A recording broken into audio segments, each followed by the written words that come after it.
Había una sola palabra que cambió el curso de la historia humana, una palabra que fue meticulosamente borrada, manipulada, retorcida, hasta convertirse en algo completamente diferente de lo que originalmente significaba. Pero ¿qué poder puede tener una palabra para transformar civilizaciones enteras? ¿Qué secreto puede esconder el lenguaje que hombres poderosos decidieron ocultarlo durante milenios? Baruch Spinoza lo sabía.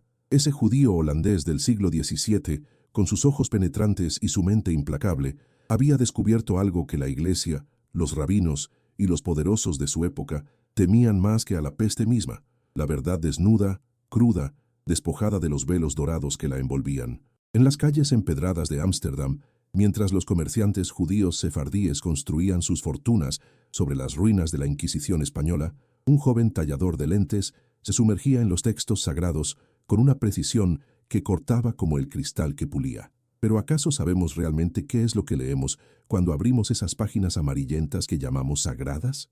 ¿Hemos considerado alguna vez que las palabras que veneramos podrían ser el resultado de una manipulación tan antigua como sistemática?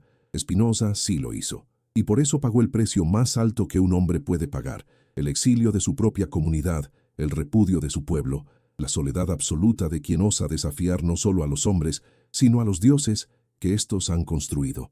La palabra que fue borrada no era cualquier palabra, era el fundamento mismo sobre el cual se erigió todo el edificio de la fe occidental. Imaginen por un momento que descubren que la piedra angular de la catedral más hermosa del mundo es falsa, que todo ese esplendor arquitectónico se sostiene sobre una mentira. ¿Qué harían? ¿Derribar la catedral o fingir que no han visto nada? Los hombres de poder eligieron la segunda opción, pero Spinoza eligió la primera, y en esa elección radical, en esa decisión de preferir la verdad incómoda a la mentira hermosa, reside toda la grandeza y toda la tragedia de su existencia. Pero ¿cómo llegamos a este punto? ¿Cómo es posible que una civilización entera construya sus cimientos sobre arena movediza? La respuesta nos lleva a los primeros siglos del cristianismo, cuando los padres de la Iglesia se enfrentaron a un dilema fundamental: ¿cómo conciliar la filosofía griega con las enseñanzas judías? ¿Cómo hacer que el Dios de Israel, tan concreto, tan presente, tan inmediatamente relacionado con su pueblo, pudiera hablar también a los gentiles que adoraban abstracciones platónicas?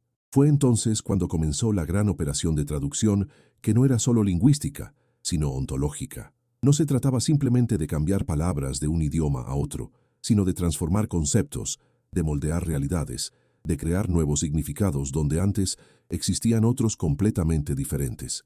La palabra que desapareció era Elohim, pero no desapareció completamente. Fue transformada, metamorfoseada, hasta convertirse en algo irreconocible. ¿Saben ustedes qué significa realmente Elohim? ¿Han reflexionado alguna vez sobre por qué esta palabra aparece en plural en los textos más antiguos del Génesis? En el principio, crearon los dioses. Así debería leerse, literalmente, el primer versículo de la Biblia. Pero ¿qué iglesia, qué institución religiosa que basa su poder en el monoteísmo absoluto permitiría que esa traducción fuera conocida por las masas? ¿Qué pasaría con toda la estructura teológica si de repente descubriéramos que el monoteísmo no es el origen, sino el resultado de una evolución, de una depuración, de una manipulación consciente de los textos? Spinoza lo sabía. Había estudiado hebreo no como un devoto que busca confirmar sus creencias, sino como un investigador que busca desentrañar la verdad, y la verdad que encontró era devastadora.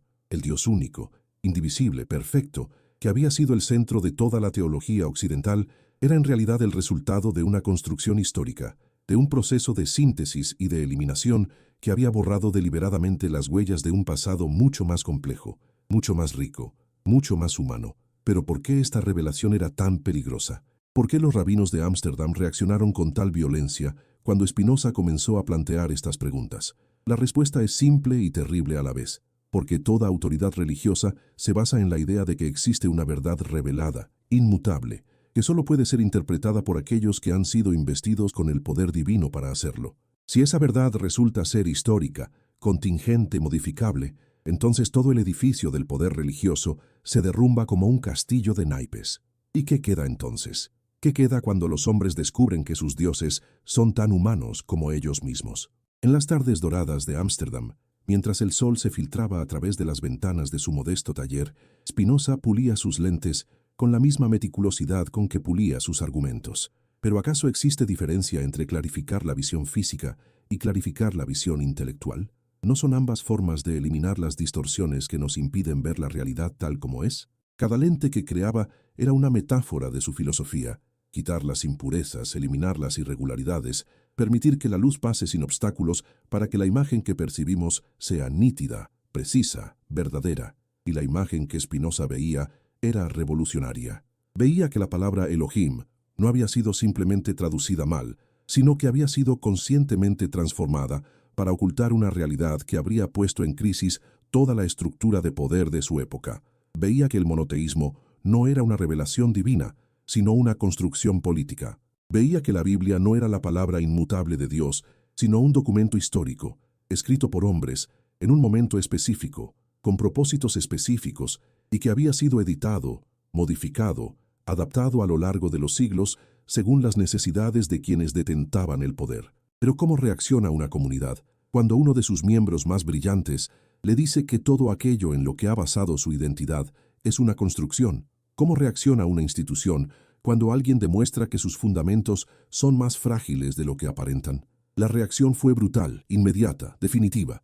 El 27 de julio de 1656, la comunidad judía sefardí de Ámsterdam pronunció el ere más severo de su historia contra Baruch Spinoza. No solo lo expulsaron, lo maldijeron. No solo lo rechazaron, intentaron borrarlo de la existencia misma. Maldito sea de día y maldito sea de noche.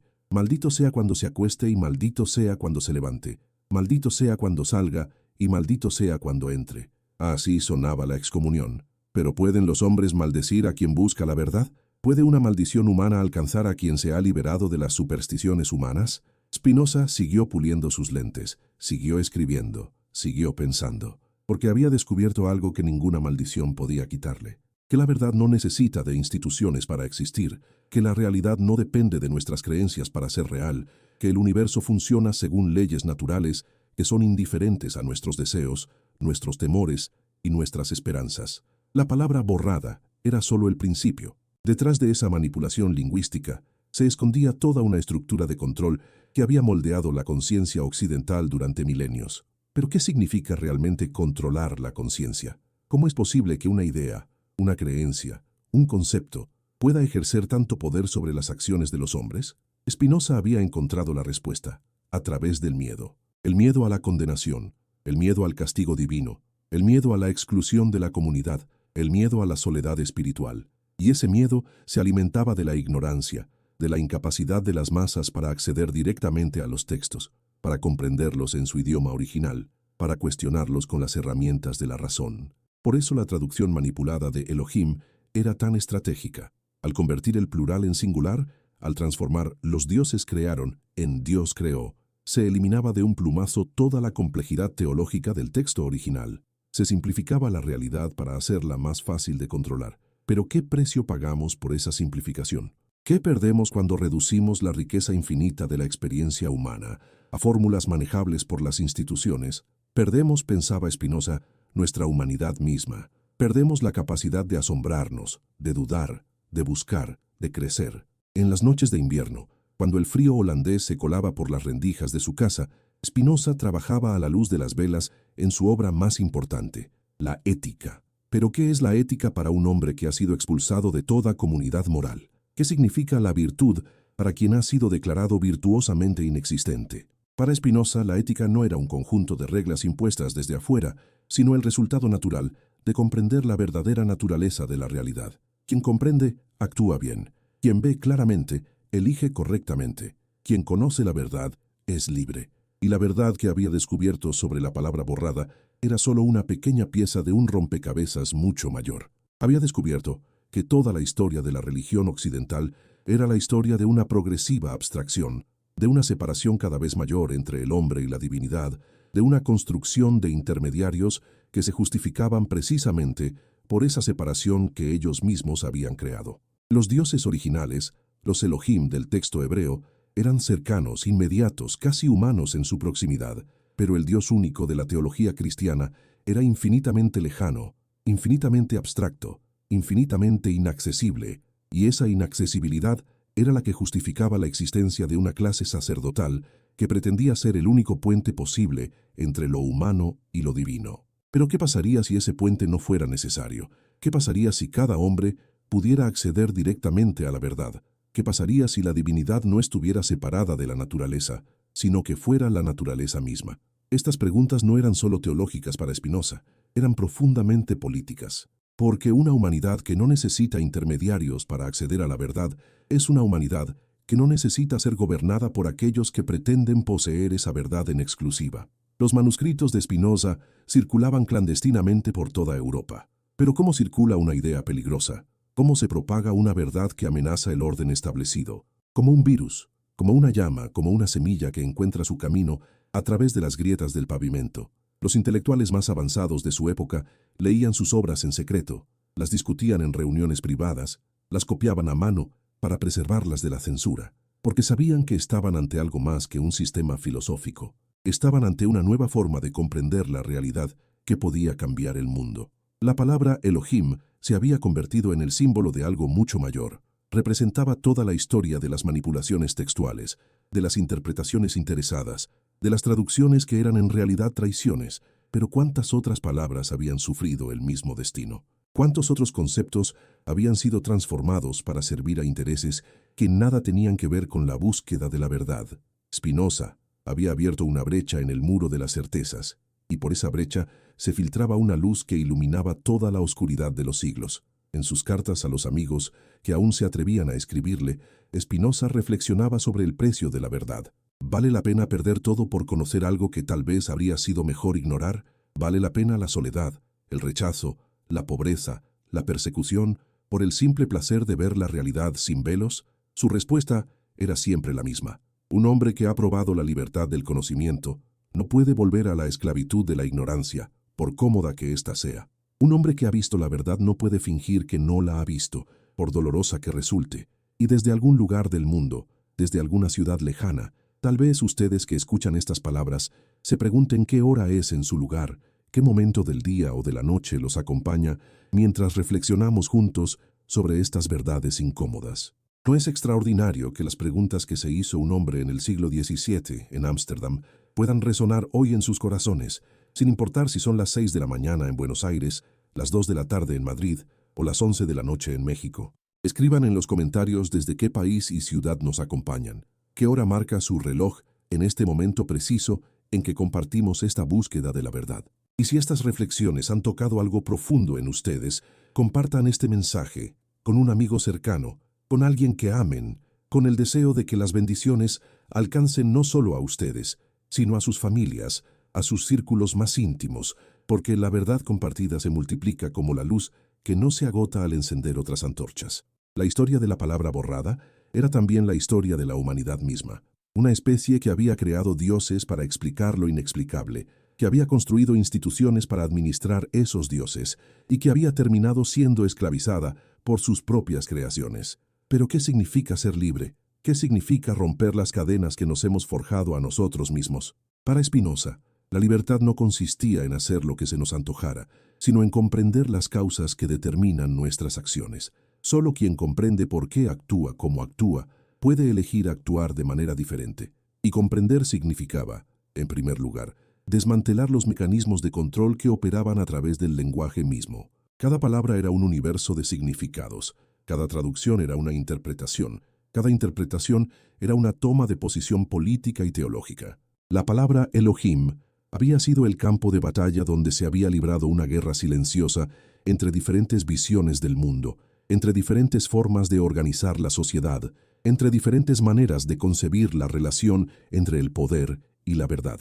Los eruditos que siguieron los pasos de Spinoza descubrieron que la manipulación de Elohim no había sido un caso aislado. Toda la Biblia estaba llena de huellas de esta operación de homogeneización, de esta voluntad de transformar un texto diverso, complejo, lleno de voces diferentes, en un mensaje unívoco que pudiera servir a los propósitos de una institución unificada. Pero ¿qué se pierde cuando se unifica lo que originalmente era diverso? ¿Qué riqueza desaparece cuando se impone la coherencia sobre la complejidad? Se pierde, pensaba Spinoza, la posibilidad misma de la comprensión auténtica, porque la realidad es compleja, contradictoria, múltiple, y cualquier intento de reducirla a fórmulas simples es necesariamente una falsificación. En las universidades de toda Europa, los profesores que se atrevían a mencionar las ideas de Spinoza lo hacían en voz baja, mirando hacia las puertas, asegurándose de que no hubiera oídos indiscretos. ¿Pero puede la verdad ser contenida para siempre?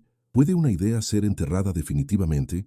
La experiencia histórica demuestra que no. Las ideas verdaderas tienen una fuerza propia, una capacidad de supervivencia que las hace resurgir una y otra vez, incluso después de haber sido aparentemente derrotadas. Y la idea de Spinoza sobre la palabra borrada era una de esas ideas destinadas a transformar la conciencia humana, sin importar cuánto tiempo tardara en ser plenamente comprendida. La primera parte de esta revelación había sido devastadora. Descubrir que los fundamentos textuales de la fe occidental habían sido manipulados. Pero esto era solo el comienzo. Porque si las palabras habían sido cambiadas, si los conceptos habían sido transformados, si las traducciones habían sido traiciones conscientes, entonces todo el edificio teológico construido sobre esos fundamentos era necesariamente tan frágil como las bases sobre las que se asentaba. Y esta conclusión llevaba a preguntas aún más perturbadoras. ¿Qué queda de la fe cuando descubrimos que ha sido construida sobre manipulaciones? ¿Qué queda de la tradición cuando descubrimos que ha sido fabricada? ¿Qué queda del sentido cuando descubrimos que ha sido impuesto desde afuera? Spinoza no se contentaba con demoler, quería construir. No le bastaba con mostrar las fallas del edificio tradicional. Quería proponer una nueva arquitectura del pensamiento, y esa nueva arquitectura se basaba en un principio radicalmente diferente. En lugar de partir de revelaciones supuestamente divinas, partir de la razón humana. En lugar de aceptar verdades impuestas por la autoridad, buscar verdades que pudieran ser demostradas. En lugar de separar lo sagrado de lo profano, comprender que toda la realidad era sagrada, porque toda la realidad era natural, y toda la naturaleza era divina, no porque fuera diferente de sí misma, sino precisamente porque era lo que era, sin añadidos, sin manipulaciones, sin velos. Pero ¿cómo se construye un nuevo mundo sobre las ruinas del anterior? ¿Cómo se le da esperanza a una humanidad que ha descubierto que sus certezas más profundas eran ilusiones?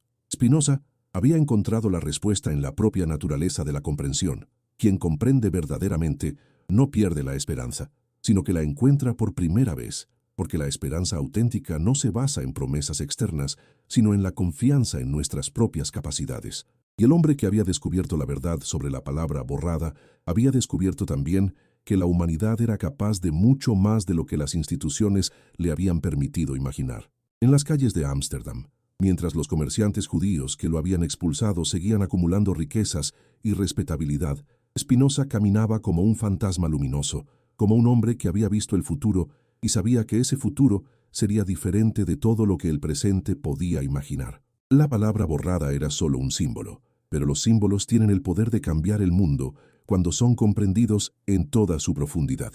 Y Spinoza sabía que había comenzado algo que no podría ser detenido. Había comenzado el fin de la edad de la fe ciega y el comienzo de la edad de la comprensión consciente. Pero el camino hacia esa nueva edad estaría lleno de conflictos, de resistencias, de batallas que se librarían no solo en los libros y las universidades, sino en el corazón mismo de cada ser humano que se atreviera a enfrentar la disyuntiva fundamental de su existencia. Seguir viviendo en la comodidad de las ilusiones heredadas, o aventurarse en el territorio desconocido de la verdad por descubrir. Y en esa disyuntiva se jugaría no solo el destino individual de cada persona, sino el destino colectivo de la humanidad entera. La palabra borrada había abierto una puerta que ya no podría cerrarse. Detrás de esa puerta se extendía un universo de posibilidades que apenas comenzaban a vislumbrarse. Y Baruch Spinoza, el hombre que había pagado el precio más alto por abrirla, sabía que otros vendrían después de él, que tomarían su antorcha y la llevarían más lejos de lo que él mismo había podido imaginar,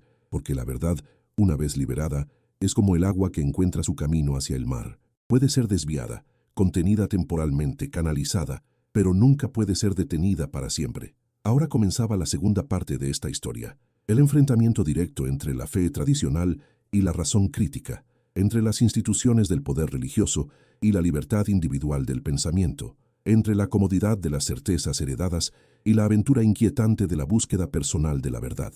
Y en ese enfrentamiento se revelarían no solo las debilidades de los sistemas tradicionales, sino también la extraordinaria fortaleza de la mente humana cuando se atreve a pensar por sí misma, sin tutores, sin intermediarios, sin más guía que su propia capacidad de comprender la realidad tal como es, no tal como otros han querido que la perciba. La batalla que estaba por comenzar no sería solo intelectual, sería existencial, porque cada ser humano que se enfrentara a estas preguntas tendría que decidir quién quería ser, un repetidor de fórmulas ajenas, o un buscador de verdades propias, un súbdito obediente de autoridades externas, o un ciudadano libre del reino de la razón, un creyente en sistemas impuestos, o un constructor de su propio camino hacia la comprensión.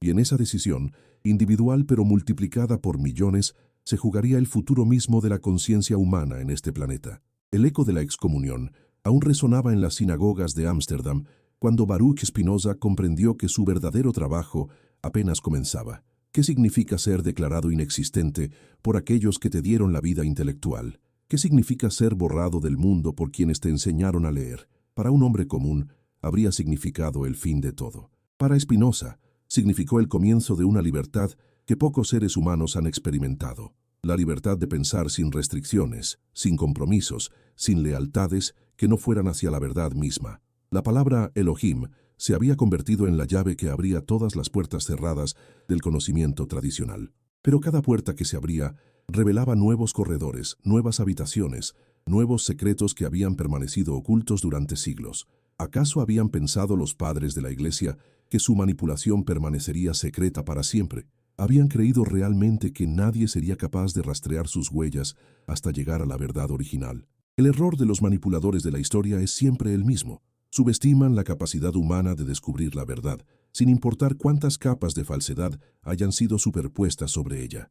Spinoza no trabajaba solo. Aunque la excomunión lo había separado oficialmente de su comunidad, había creado una nueva comunidad invisible, formada por mentes inquietas de toda Europa que habían encontrado en sus ideas un eco de sus intuiciones más profundas. Pero ¿cómo se reconocen entre sí los buscadores de la verdad en un mundo que penaliza la búsqueda? A través de signos sutiles, de referencias veladas, de conversaciones que parecen tratar un tema pero en realidad están explorando otro. Los amigos de Spinoza habían aprendido a comunicarse en clave, a intercambiar ideas peligrosas bajo la apariencia de discusiones inocentes. En París, en Londres, en Viena, en los salones más elegantes y en las tabernas más modestas, se discutía el significado de la palabra borrada. ¿Pero qué significa que una idea trascienda las fronteras, los idiomas, las clases sociales? Significa que ha tocado algo fundamental en la experiencia humana, algo que resuena en todos los corazones capaces de distinguir entre la verdad y la mentira. Y la idea de que los fundamentos textuales de la fe occidental habían sido manipulados tocaba exactamente ese punto. La sospecha, presente en muchas mentes, aunque raramente articulada, de que algo no encajaba en las explicaciones oficiales, de que había contradicciones que no podían ser resueltas mediante la fe ciega, de que era necesario buscar respuestas más profundas. Los teólogos más sofisticados de la época se dieron cuenta inmediatamente del peligro que representaban las ideas de Spinoza.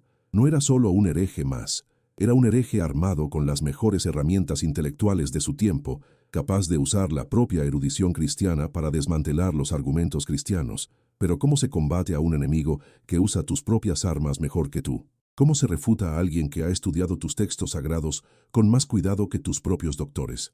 La respuesta de las instituciones religiosas fue tan predecible como ineficaz. En lugar de enfrentar los argumentos, atacaron al argumentador. En lugar de responder a las preguntas, prohibieron que se hicieran. En lugar de buscar la verdad, defendieron sus posiciones de poder. Pero la verdad tiene una característica que la distingue de todas las construcciones humanas. Es indestructible. ¿Pueden los hombres destruir la realidad? ¿Pueden los decretos eclesiásticos cambiar los hechos históricos? ¿Pueden las excomuniones alterar la naturaleza de las cosas? Spinoza había descubierto esta característica fundamental de la verdad cuando desentrañó el misterio de la palabra Elohim. No importaba cuántas autoridades declararan que su interpretación era falsa. Los textos antiguos seguían diciendo lo que decían. Las evidencias filológicas seguían siendo lo que eran. La realidad histórica seguía siendo inalterable. En su modesto estudio, rodeado de libros que muchos consideraban peligrosos, Spinoza trabajaba en la formulación de una nueva manera de entender la relación entre fe y razón. Pero ¿pueden estas dos fuerzas coexistir pacíficamente? ¿Es posible mantener la fe cuando la razón demuestra que los fundamentos de esa fe son humanamente construidos? Para la mayoría de sus contemporáneos la respuesta era no. O se tenía fe, y entonces había que suprimir la razón o se ejercía la razón, y entonces había que abandonar la fe. Pero Spinoza estaba explorando una tercera posibilidad, que la fe auténtica y la razón verdadera fueran aspectos complementarios de una sola realidad más profunda. Esta tercera vía no era un compromiso timorato entre posiciones irreconciliables, era una síntesis revolucionaria que transformaba tanto la fe como la razón. La fe dejaba de ser credulidad ciega para convertirse en confianza razonada en las capacidades humanas de comprensión.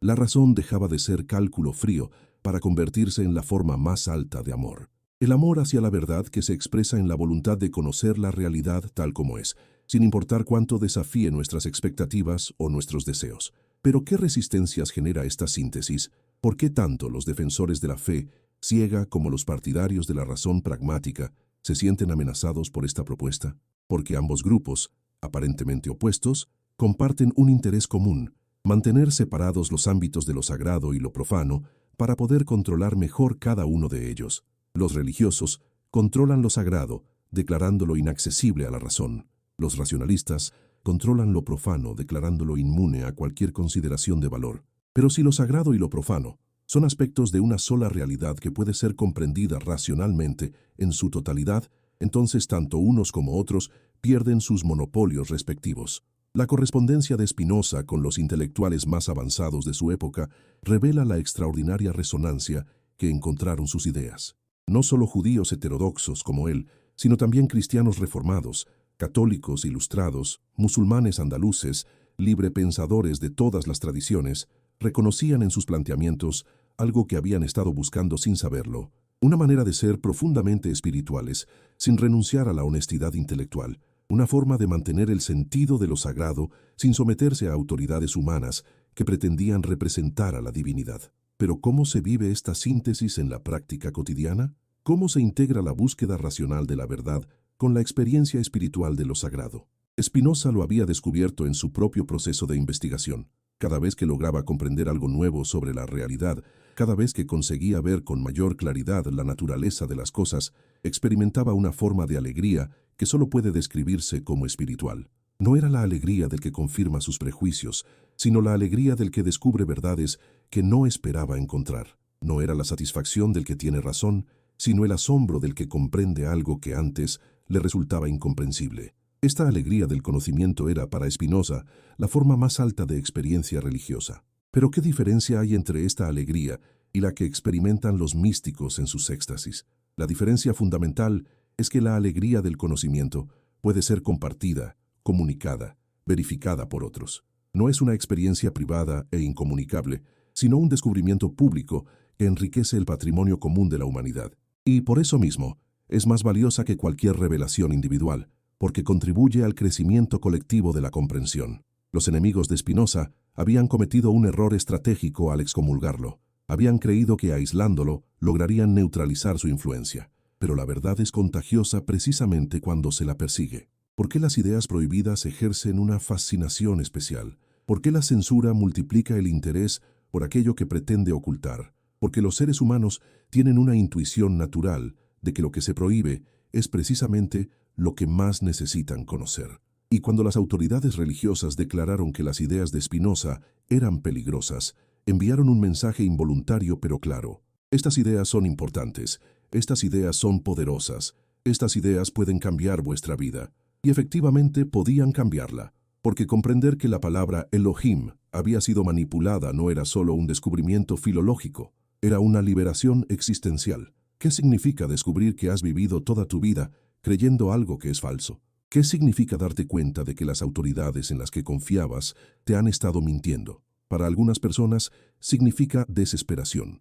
para otras significa liberación. Para Spinoza y sus seguidores significó la oportunidad de construir una vida auténtica sobre fundamentos sólidos, en lugar de seguir construyendo sobre la arena movediza de las creencias heredadas sin examen. Pero la construcción de una vida auténtica no es tarea fácil. Requiere coraje para enfrentar la incertidumbre, sabiduría para distinguir entre lo esencial y lo accesorio, paciencia para soportar los procesos largos de comprensión y humildad para reconocer que siempre habrá aspectos de la realidad que permanecerán misteriosos. ¿Están dispuestos los seres humanos a pagar este precio por la libertad? ¿Prefieren la comodidad de las certezas falsas o la aventura de las búsquedas verdaderas? Esta pregunta no tiene una respuesta única, porque cada persona debe responderla por sí misma, y la respuesta que dé determinará no solo su propio destino, sino también su contribución al destino colectivo de la humanidad. En las universidades jesuitas de toda Europa, los profesores más inteligentes se enfrentaban a un dilema que no podían resolver satisfactoriamente: cómo refutar los argumentos de Spinoza sin reconocer implícitamente su validez, cómo defender la interpretación tradicional de los textos bíblicos sin admitir que habían sido efectivamente manipulados, cómo mantener la autoridad de la Iglesia sin reconocer que esa autoridad se basaba en fundamentos históricamente contingentes. Algunos optaron por el silencio estratégico, ignorar las preguntas de Spinoza esperando que se desvanecieran por sí solas. Otros optaron por el ataque personal, desacreditar al hombre para no tener que enfrentar sus ideas. Pero los más honestos intelectualmente se vieron obligados a reconocer que Spinoza había identificado problemas reales que requerían respuestas serias, y esas respuestas serias no podían encontrarse dentro de los marcos tradicionales de pensamiento. ¿Cómo puede un sistema de creencias autocorregirse cuando la corrección requiere cuestionar sus fundamentos? ¿Cómo puede una institución reformarse cuando la reforma implicaría reconocer que su autoridad ha sido mal ejercida? La única posibilidad era lo que Spinoza estaba proponiendo: una transformación tan radical que equivalía a una nueva fundación, un comenzar de nuevo sobre bases completamente diferentes. Pero comenzar de nuevo significa también renunciar a las ventajas que proporcionaba el sistema anterior. ¿Estaban dispuestas las instituciones religiosas a renunciar a su poder temporal? ¿Estaban dispuestos los creyentes a renunciar a la comodidad de tener respuestas prefabricadas para todas las preguntas existenciales? ¿Estaban dispuestos los eruditos a renunciar al prestigio que les daba su condición de intérpretes autorizados de verdades reveladas? La historia demuestra que, en la mayoría de los casos, la respuesta fue no, pero también demuestra que siempre hubo una minoría dispuesta a pagar el precio de la libertad intelectual. Esa minoría se reconocía a través de signos discretos pero inequívocos. Una cita aparentemente casual de algún texto clásico, pero elegida de tal manera que revelaba familiaridad con las obras prohibidas de Spinoza. Una pregunta formulada de manera aparentemente inocente, pero que iba directamente al corazón de las contradicciones que él había identificado. Una reflexión sobre la naturaleza del lenguaje que dejaba entrever una comprensión profunda de los mecanismos de manipulación textual. Así se formó, gradualmente, una red intelectual europea que operaba en la clandestinidad, pero que estaba destinada a transformar la conciencia occidental. Pero ¿cómo opera una revolución intelectual? ¿Cómo se propagan las ideas que desafían los fundamentos del orden establecido? No a través de proclamas públicas ni de movimientos organizados, sino a través de conversaciones privadas, de libros que se prestan discretamente, de reflexiones que se comparten con amigos de confianza. La revolución intelectual que inició Spinoza con su descubrimiento sobre la palabra Elohim se extendió como esos fuegos subterráneos que avanzan invisiblemente hasta que, de repente, emergen a la superficie en lugares aparentemente inconexos. Los libros de Spinoza circulaban en ediciones clandestinas, sin nombre de autor, sin lugar de publicación, sin fecha. ¿Pero pueden las ideas ser contenidas para siempre por la censura? ¿Puede la verdad ser suprimida definitivamente por decreto? La experiencia histórica demuestra que no. Las ideas verdaderas tienen una vitalidad propia que las hace resurgir incluso después de haber sido aparentemente derrotadas. Y las ideas de Spinoza tenían esa vitalidad porque tocaban algo fundamental en la experiencia humana: la necesidad de comprender, la sed de verdad, el rechazo instintivo a las manipulaciones intelectuales. En los salones literarios de París, las damas más cultas discutían discretamente las implicaciones de la reinterpretación spinoziana de los textos bíblicos. ¿Qué significa para una mujer educada descubrir que los textos que han justificado su subordinación durante siglos están basados en manipulaciones lingüísticas? ¿Qué significa comprender que la autoridad que la ha mantenido en una posición inferior es históricamente contingente, no divinamente necesaria? Significa la posibilidad de imaginar formas diferentes de organización social, formas que no requieran la subordinación de la mitad de la humanidad para justificar el poder de la otra mitad. Los comerciantes holandeses que habían hecho fortuna en el comercio de especias encontraban en las ideas de Spinoza una justificación intelectual para su práctica de tolerancia religiosa. ¿Por qué es más rentable la tolerancia que la intolerancia? ¿Por qué las sociedades abiertas prosperan más que las sociedades cerradas? Porque la diversidad de creencias y de perspectivas genera una riqueza de intercambios que beneficia a todos los participantes. Y si esa diversidad era legítima, si no había una sola verdad revelada que debiera imponerse por la fuerza, entonces la tolerancia no era solo una estrategia práctica, sino también una posición éticamente superior. Los artistas más avanzados de la época encontraban en la filosofía de Spinoza una nueva comprensión de la relación entre creatividad humana y creatividad natural. ¿Qué diferencia hay entre el acto creativo del artista y los procesos creativos de la naturaleza? Si la naturaleza misma es divina, si no hay separación entre lo natural y lo sagrado, entonces el artista que crea en armonía con la naturaleza participa directamente en la creatividad divina. No necesita inspiración sobrenatural. Te basta con comprender profundamente los procesos naturales y colaborar conscientemente con ellos. Pero ¿qué resistencias genera esta nueva comprensión de la creatividad? ¿Por qué los defensores del arte tradicional se sienten amenazados por estas ideas? Porque el arte tradicional se basaba en la idea de que el artista era un intermediario entre lo divino y lo humano, un ser especialmente dotado para recibir inspiraciones que estaban vedadas al común de los mortales. Pero si lo divino está presente en toda la naturaleza, si todo ser humano puede acceder directamente a la fuente de la creatividad, entonces la condición especial del artista tradicional se diluye. En compensación, se abre la posibilidad de que cualquier persona desarrolle sus capacidades creativas hasta niveles antes impensables. La tercera generación de discípulos de Spinoza ya no necesitaba ocultarse tanto como las anteriores. ¿Por qué las ideas revolucionarias se vuelven gradualmente más aceptables? ¿Por qué lo que antes parecía escandaloso termina siendo considerado obvio? Porque las ideas verdaderas transforman lentamente el ambiente intelectual en el que se desarrollan. Cada persona que las comprende y las acepta se convierte en una fuente de propagación para otras personas. Y aunque cada acto individual de comprensión sea pequeño, la acumulación de estos actos termina produciendo cambios cualitativos en la conciencia colectiva. Los científicos de la época encontraban en las ideas de Spinoza una justificación filosófica para su práctica empírica. ¿Por qué es legítimo estudiar la naturaleza directamente, sin mediación de autoridades religiosas? ¿Por qué es válido confiar en la observación y el experimento más que en los textos tradicionales? Porque la naturaleza misma es el libro sagrado, el único texto que no puede ser falsificado porque está escrito por la realidad misma, no por interpretaciones humanas de esa realidad. Y quien lee ese libro directamente accede a una verdad más pura que quien solo conoce lecturas de segunda mano. Pero leer el libro de la naturaleza requiere aprender su lenguaje, que es el lenguaje de las matemáticas, de la observación sistemática, del experimento controlado. ¿Y qué implica este aprendizaje? Implica desarrollar nuevas capacidades perceptivas, nuevas formas de atención, nuevas maneras de relacionarse con la realidad. Implica, en última instancia, una transformación personal que va mucho más allá de la simple adquisición de conocimientos técnicos.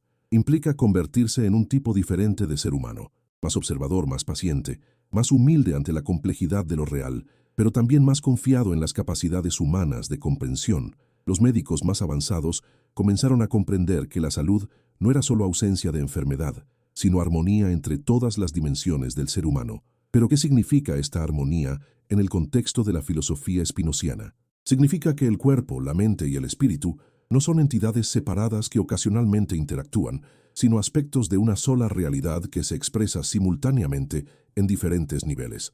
Y si esto es así, entonces la medicina verdadera no puede tratar solo los síntomas físicos, sino que debe comprender y tratar al ser humano como una totalidad integrada. Esta comprensión integrativa de la salud tenía implicaciones políticas evidentes. ¿Cómo puede estar sana una persona que vive en una sociedad enferma? ¿Cómo puede haber armonía individual en un contexto de desarmonía colectiva? Las preguntas que había abierto Spinoza con su análisis de la palabra Elohim se ramificaban hacia todos los ámbitos de la experiencia humana, porque había tocado algo fundamental, la relación entre verdad y poder, entre conocimiento y libertad, entre comprensión individual y transformación social. Y ahora se hacía evidente que la batalla entre fe y razón no era solo una disputa académica entre eruditos, sino que tenía consecuencias prácticas para la vida de millones de seres humanos. ¿Cómo se organiza una sociedad que ha descubierto que sus fundamentos tradicionales son históricamente contingentes? ¿Cómo se mantiene la cohesión social cuando se desvanecen las creencias compartidas que antes proporcionaban esa cohesión? ¿Cómo se construye un futuro común cuando se ha perdido la confianza en las autoridades que antes diseñaban ese futuro? Estas preguntas no tenían respuestas fáciles, pero Spinoza había proporcionado las herramientas conceptuales para abordarlas de manera racional. Si la naturaleza humana era parte de la naturaleza universal, entonces las leyes que gobernaban el comportamiento humano podían ser comprendidas de la misma manera que las leyes que gobernaban los demás fenómenos naturales. Y si esas leyes podían ser comprendidas, entonces era posible diseñar formas de organización social que estuvieran en armonía con la naturaleza humana, en lugar de contradecirla sistemáticamente como hacían las instituciones tradicionales. Pero ¿quién tiene la autoridad para diseñar estas nuevas formas de organización? ¿Quién puede legítimamente proponer alternativas a las instituciones tradicionales? En el mundo anterior a Spinoza, la respuesta era clara: solo aquellos que habían sido investidos con autoridad divina. Pero en el mundo posterior a Spinoza, la respuesta era radicalmente diferente. Cualquier ser humano que hubiera desarrollado su capacidad de comprensión hasta el punto de poder ver con claridad la naturaleza de los problemas y las características que debían tener las soluciones. Esta democratización de la autoridad intelectual era tal vez el aspecto más revolucionario de las ideas spinozianas. No se trataba solo de cambiar el contenido de las creencias, sino de cambiar el proceso mismo por el cual se establecía qué debía ser creído. En lugar de aceptar verdades reveladas por autoridades externas, cada persona debía desarrollar su propia capacidad de discernimiento. En lugar de obedecer mandatos heterónomos, cada individuo debía aprender a darse a sí mismo las leyes que guiarían su conducta, pero no de manera arbitraria, sino basándose en la comprensión racional de su propia naturaleza y de las condiciones en las que esa naturaleza podía desarrollarse plenamente. El mundo estaba cambiando, y el cambio se aceleraba. Las ideas que Spinoza había formulado en la soledad de su estudio holandés comenzaban a materializarse en transformaciones sociales concretas. La palabra Elohim, que había sido borrada y manipulada, se convertía en el símbolo de todas las manipulaciones que los seres humanos estaban aprendiendo a detectar y a rechazar. Y con cada manipulación detectada, con cada mentira desenmascarada, con cada falsificación identificada, crecía la confianza colectiva en la capacidad humana de discernir entre lo verdadero y lo falso, entre lo auténtico y lo manufacturado, entre lo que merecía respeto y lo que solo exigía obediencia. Pero el crecimiento de esta confianza no era uniforme ni pacífico. ¿Cómo reaccionan las instituciones tradicionales cuando sienten que su autoridad se desvanece? ¿Cómo responden los beneficiarios del orden anterior cuando comprenden que ese orden está siendo cuestionado en sus fundamentos? La historia demuestra que la reacción inicial es siempre la represión. Intentar silenciar las voces críticas, prohibir los libros peligrosos, castigar a los pensadores independientes. Pero la historia también demuestra que cuando las ideas revolucionarias han alcanzado un cierto grado de difusión, la represión se vuelve contraproducente. Cada acto represivo genera nuevos simpatizantes para las ideas reprimidas. Y las ideas de Spinoza habían alcanzado ya ese punto crítico. La revelación sobre la palabra borrada había sido solo el catalizador de una transformación que tenía sus propias dinámicas internas. Era como si la humanidad hubiera estado esperando durante siglos a que alguien le diera permiso para pensar libremente.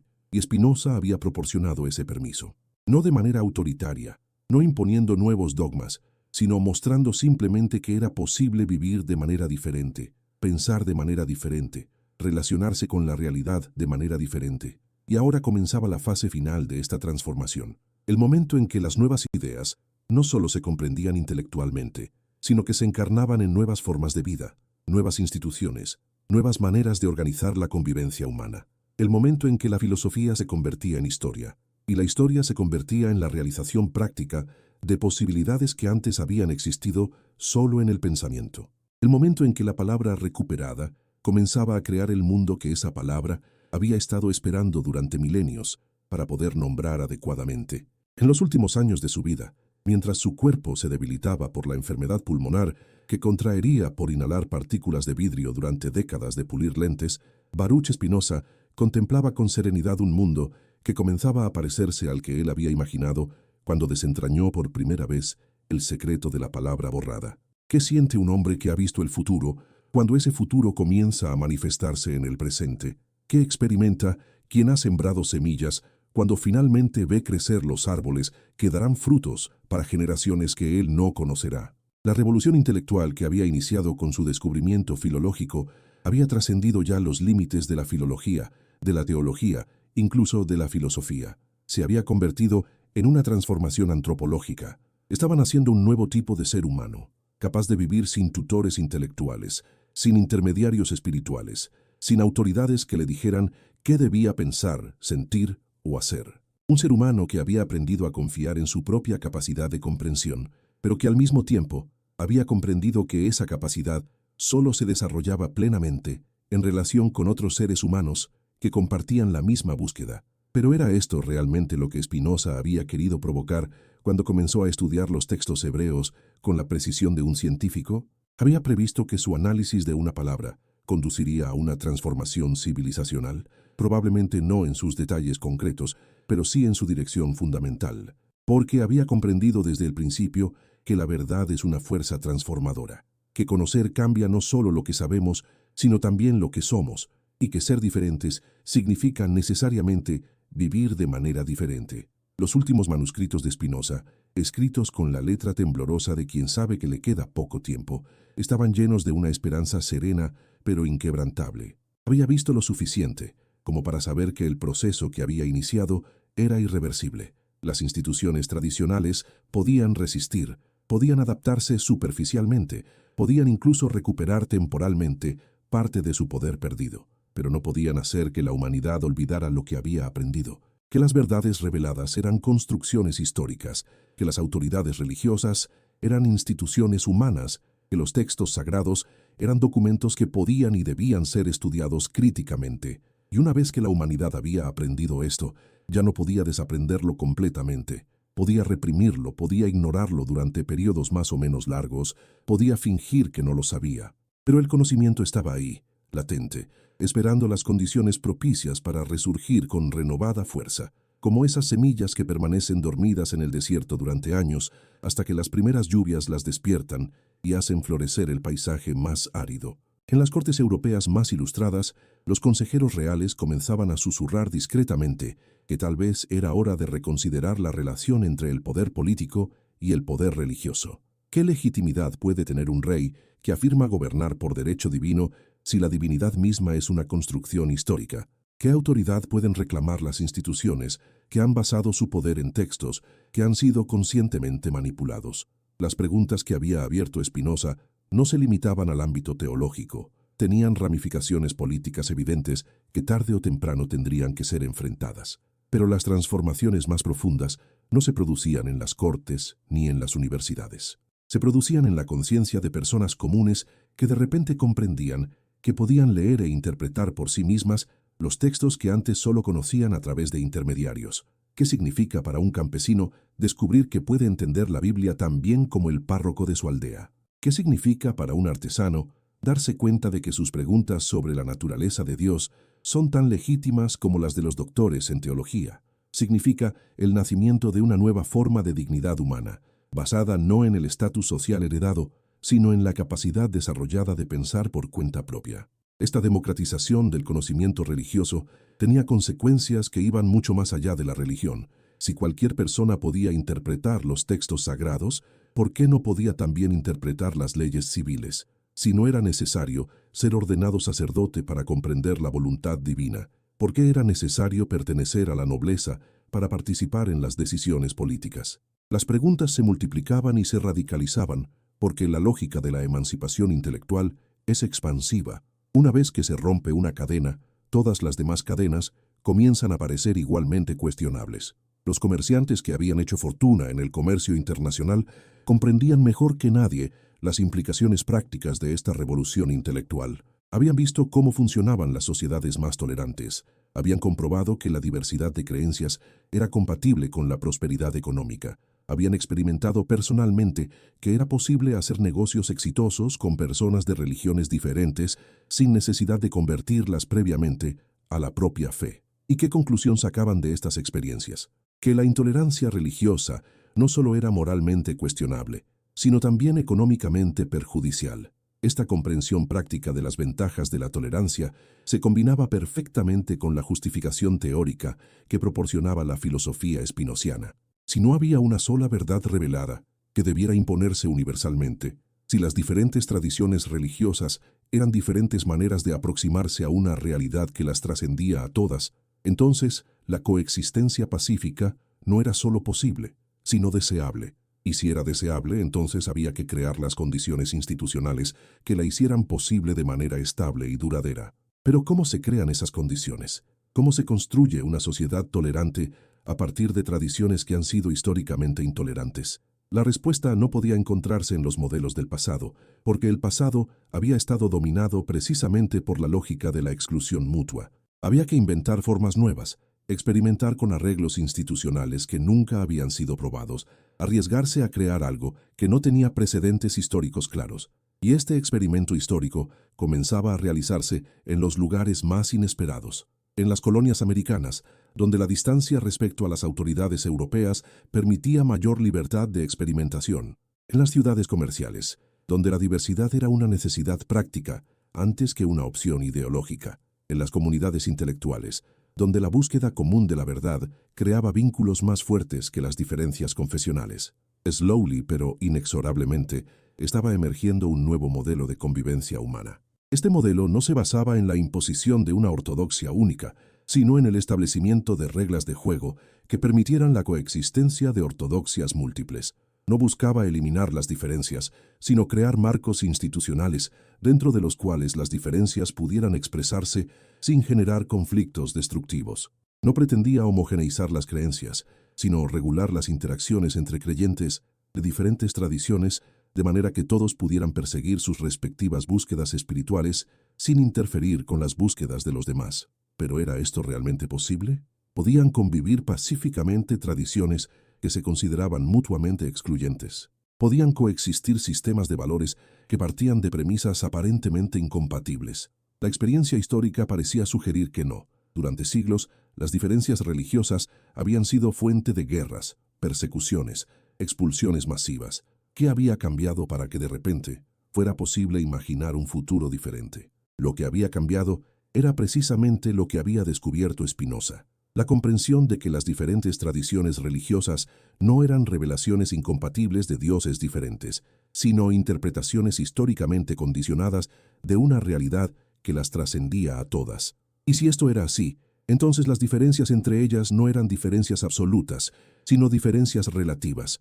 Y las diferencias relativas pueden ser respetadas, negociadas, incluso celebradas como enriquecimiento mutuo, mientras que las diferencias absolutas solo pueden resolverse mediante la eliminación de una de las partes. Esta nueva comprensión de la naturaleza de las diferencias religiosas se extendía gradualmente a otros ámbitos. ¿Por qué las diferencias políticas tenían que resolverse necesariamente mediante la eliminación de los adversarios? ¿Por qué las diferencias culturales tenían que ser vistas como amenazas mutuas? ¿Por qué las diferencias económicas tenían que generar necesariamente conflictos irreconciliables? Si era posible la coexistencia en el ámbito religioso, donde las diferencias parecían más radicales, entonces debería ser posible también en ámbitos donde las diferencias eran menos fundamentales. Pero la implementación práctica de esta nueva lógica de la coexistencia no era tarea simple. Requería no solo nuevas instituciones, sino también nuevos hábitos mentales, nuevas formas de educación, nuevas maneras de concebir la identidad personal y colectiva. ¿Cómo se educa a las nuevas generaciones para que sean capaces de vivir en sociedades diversas? ¿Cómo se les enseña a mantener sus propias convicciones sin despreciar las convicciones ajenas? ¿Cómo se les transmite el amor por la verdad sin convertirlo en fanatismo por una versión particular de la verdad? Los pedagogos más avanzados de la época comenzaron a experimentar con métodos educativos que enfatizaban el desarrollo del juicio crítico por encima de la memorización de contenidos ortodoxos. En lugar de enseñar qué debía pensarse, enseñaban cómo debía pensarse. En lugar de transmitir conclusiones, enseñaban procesos de investigación. En lugar de formar creyentes obedientes, formaban buscadores autónomos capaces de continuar por cuenta propia la búsqueda que habían iniciado bajo supervisión pedagógica. Esta revolución educativa tenía implicaciones que iban mucho más allá del aula. ¿Qué tipo de sociedad produce una educación que forma individuos críticos en lugar de súbditos obedientes? ¿Qué tipo de instituciones políticas requiere una población educada para pensar por sí misma? ¿Qué tipo de economía necesita una fuerza laboral acostumbrada a cuestionar las instrucciones que recibe? Las preguntas se multiplicaban porque cada transformación en un ámbito generaba la necesidad de transformaciones en todos los demás ámbitos, y en el centro de todas estas transformaciones estaba la pequeña palabra que había sido borrada y recuperada. Elohim se había convertido en el símbolo de todas las recuperaciones, de todos los descubrimientos, de todas las liberaciones que la humanidad estaba experimentando. Cada vez que alguien descubría una manipulación textual, recordaba la manipulación de Elohim. Cada vez que alguien cuestionaba una autoridad tradicional, recordaba cómo Spinoza había cuestionado la autoridad de los intérpretes oficiales. Cada vez que alguien se atrevía a pensar por cuenta propia, recordaba que era posible vivir sin tutores intelectuales. Pero los defensores del orden tradicional no se habían rendido. Comprendían perfectamente las implicaciones de lo que estaba ocurriendo y habían comenzado a organizar la resistencia. ¿Cómo se resiste a una revolución intelectual? ¿Cómo se combate un proceso de liberación de las conciencias? No mediante argumentos racionales, porque la racionalidad misma había sido apropiada por los revolucionarios. No mediante la fuerza bruta, porque la fuerza solo puede controlar los cuerpos, no las mentes. La única manera era mediante la manipulación emocional, despertar miedos ancestrales, avivar prejuicios tradicionales, explotar inseguridades profundas. Y los miedos eran reales. ¿Qué le ocurre a una persona que ha vivido toda su vida dentro de un sistema de certezas cuando ese sistema se desmorona? ¿Qué experimenta alguien que ha basado su identidad en una tradición cuando descubre que esa tradición ha sido parcialmente fabricada? ¿Cómo se enfrenta a la incertidumbre quien nunca ha aprendido a vivir con preguntas sin respuesta? El sufrimiento psicológico que acompañaba a la liberación intelectual era tan real como los beneficios de esa liberación, y los defensores del orden tradicional sabían cómo explotarlo. ¿Dónde encontrarás sentido si abandonas las creencias que han dado sentido a la vida de tus antepasados durante 1000 años? Preguntaban. ¿Qué te queda si pierdes la esperanza en la vida eterna? Insistían. ¿Cómo vas a educar a tus hijos si ya no sabes qué valores transmitirles? Añadían. Y estas preguntas tocaban ansiedades profundas, porque efectivamente la transición hacia una nueva forma de conciencia implicaba atravesar períodos de desorientación, de pérdida de referencias, de soledad existencial. Pero Spinoza había previsto estas dificultades y había proporcionado recursos conceptuales para enfrentarlas. La pérdida de las certezas tradicionales no significaba el ingreso en un vacío de significado, sino la apertura hacia formas más ricas y más auténticas de significación. ¿Qué es más significativo? ¿Repetir respuestas prefabricadas o participar en la búsqueda colectiva de respuestas nuevas? ¿Qué es más valioso? ¿La seguridad de creer lo que otros han creído o la aventura de descubrir lo que nadie ha descubierto todavía? Y en cuanto a la educación de los hijos, la nueva perspectiva ofrecía posibilidades mucho más ricas que la antigua. En lugar de transmitirles un conjunto fijo de dogmas, se les podía enseñar a desarrollar su propia capacidad de discernimiento. En lugar de darles respuestas definitivas, se les podía equipar con herramientas para encontrar sus propias respuestas. En lugar de hacerlos dependientes de autoridades externas, se les podía ayudar a desarrollar su autoridad interna, basada en el conocimiento y la comprensión. Los niños educados, según estos nuevos principios, crecían de manera diferente. Eran más curiosos, más creativos, más capaces de enfrentar situaciones imprevistas. Pero también eran más difíciles de controlar, más propensos a cuestionar las instrucciones que recibían, más renuentes a aceptar explicaciones que no los convencían. ¿Era esto bueno o malo? Dependía del tipo de sociedad que se quisiera construir. Para una sociedad autoritaria era malo, para una sociedad libre era indispensable. Y gradualmente se iba haciendo evidente hacia qué tipo de sociedad se dirigía la humanidad, no de manera uniforme, no sin retrocesos temporales, no sin resistencias locales, pero la dirección general era clara, hacia formas de organización social que valoraran la autonomía individual, que protegieran la diversidad de opiniones, que favorecieran la innovación sobre la tradición, que prefirieran la persuasión a la coerción. En una palabra, hacia la libertad. ¿Pero qué es la libertad? Esta pregunta se había vuelto central en todos los debates de la época. Para los defensores del orden tradicional, libertad era sinónimo de caos, de disolución de todos los vínculos sociales, de individualismo destructivo. Para los seguidores de Spinoza, libertad significaba la capacidad de actuar según la propia naturaleza racional, en armonía con otros seres racionales, en colaboración con las leyes naturales, en lugar de en contradicción con ellas. Esta segunda concepción de la libertad no era anárquica, sino todo lo contrario, era profundamente ordenada, pero se trataba de un orden que emergía de la comprensión, no de un orden impuesto por la fuerza. Era un orden que se construía desde abajo hacia arriba, a través de la cooperación voluntaria, de individuos que habían desarrollado su capacidad de discernimiento, en lugar de un orden impuesto desde arriba hacia abajo por autoridades que reclamaban el derecho de decidir por otros.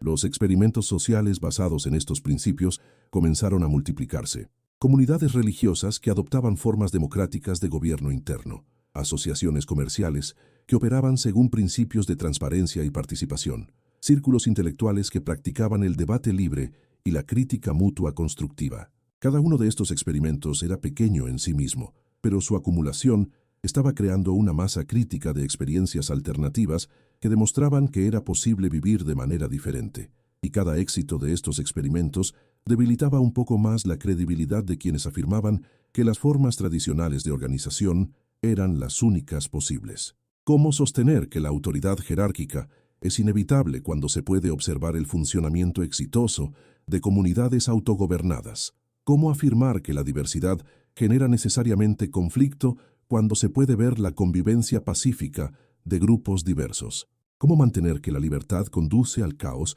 cuando se puede comprobar que las sociedades más libres son también las más prósperas? Los datos de la realidad comenzaban a pesar más que los argumentos de la tradición, y esto representaba en sí mismo una revolución epistemológica. El criterio de verdad se trasladaba de la autoridad a la evidencia, del peso de los nombres al peso de los hechos, de la antigüedad de las afirmaciones a la verificabilidad de las afirmaciones. Era, en el fondo, la misma revolución que había iniciado Spinoza cuando decidió estudiar los textos hebreos como documentos históricos en lugar de como revelaciones intemporales. Pero ¿cómo se generaliza una revolución epistemológica? ¿Cómo se extiende a toda una sociedad un cambio en los criterios de verdad? A través de la educación, en primer lugar, pero no solo de la educación formal, también a través de la práctica cotidiana, de los hábitos de intercambio intelectual, de las costumbres de verificación y control mutuo que se desarrollan en las comunidades libres. Cuando la gente se acostumbra a pedir razones en lugar de aceptar órdenes, cuando aprende a distinguir entre argumentos válidos y falacias persuasivas, cuando desarrolla el hábito de suspender el juicio hasta tener evidencia suficiente, entonces toda la cultura se transforma. Y esta transformación cultural era tal vez el legado más duradero de la revolución que había iniciado Spinoza. Más allá de las instituciones políticas concretas que pudieran surgir, más allá de las reformas religiosas específicas que pudieran implementarse, estaba emergiendo una nueva mentalidad, una nueva manera de relacionarse con la realidad, una nueva forma de ser humano, una forma que privilegiaba la comprensión sobre la obediencia, la cooperación sobre la dominación, la creatividad sobre la repetición. Los artistas de la época encontraban en esta nueva mentalidad una fuente inagotable de inspiración. ¿Qué arte puede producir una humanidad que se ha liberado de las restricciones dogmáticas? ¿Qué belleza puede crear una sensibilidad que ha aprendido a ver la divinidad en la naturaleza misma? ¿Qué expresiones puede encontrar una creatividad que ya no necesita someterse a cánones impuestos desde afuera? Las respuestas comenzaban a manifestarse en obras que exploraban territorios estéticos completamente nuevos. La música dejaba de ser solo ornamento de ceremonias religiosas para convertirse en exploración directa de las armonías naturales. La pintura dejaba de ser solo ilustración de episodios sagrados tradicionales para convertirse en investigación visual de las estructuras de la realidad. La literatura dejaba de ser solo vehículo de enseñanzas morales predeterminadas para convertirse en laboratorio de experimentación con las posibilidades del lenguaje y del pensamiento. Y así como las artes se liberaban de sus funciones tradicionales para descubrir sus potencialidades intrínsecas, también las ciencias se emancipaban de su subordinación a la teología para desarrollar sus métodos propios. ¿Qué puede descubrir una ciencia que no tiene que confirmar verdades reveladas, sino que es libre de investigar la realidad donde quiera que la investigación la conduzca? ¿Qué horizontes se abren para el conocimiento cuando se elimina la censura previa ejercida por consideraciones de ortodoxia religiosa? Los científicos de la época comenzaron a reportar descubrimientos que habrían sido impensables en el marco intelectual anterior, no porque fueran técnicamente imposibles, sino porque habrían sido conceptualmente inadmisibles. ¿Cómo estudiar la evolución de las especies cuando se cree que todas las especies fueron creadas simultáneamente en su forma definitiva? ¿Cómo investigar la antigüedad de la Tierra cuando se cree que fue creada hace 6.000 años? ¿Cómo explorar los mecanismos de la herencia cuando se cree que las características se transmiten según la voluntad divina. La liberación de la ciencia de las restricciones teológicas no significaba para los seguidores de Spinoza la negación de lo sagrado. Significaba su redescubrimiento en el lugar donde realmente residía, en la naturaleza misma, en las leyes que gobernaban el funcionamiento del universo, en la extraordinaria complejidad y belleza de los procesos naturales. ¿Qué era más sagrado? ¿Un libro escrito por hombres o el libro de la naturaleza escrito por la realidad misma? ¿Qué merecía más veneración? ¿Los dogmas formulados en concilios humanos o las leyes descubiertas mediante la investigación paciente de los fenómenos naturales?